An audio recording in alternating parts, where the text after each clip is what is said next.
నీ అవ్వయ్యాల ఇజ్జత్ పోయిందే భాగ్య. ఏమైంది? నేను తొవ్వంటి రంగు ఒక ఫంక్షన్ జరుగుతుంది.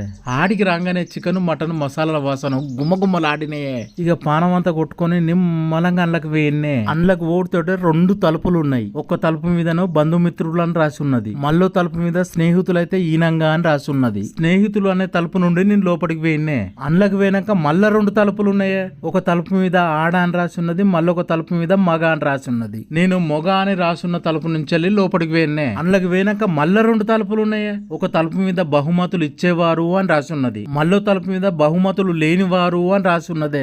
ఇక నేను బహుమతి లేని తలుపుల నుంచి వచ్చిన లోపలికి ఆ తొవ్వ కరెక్ట్ నడి రోడ్డు మీదకి ఉన్నదే. ఓర్ని అవ్వ తిరిగి తిరిగి మళ్ళా నడి రోడ్డు మీదకి వచ్చిందని అటు చూసిన్నే. అక్కడ కూడా ఒకటి రాసి ఉన్నది. ఏమని రాసి ఉన్నది? పిలువని డిన్నర్ కి వచ్చి బిర్యానీ తిందాం అనుకున్నావా, సప్లకింటికి పో అని రాసి ఉన్నదే.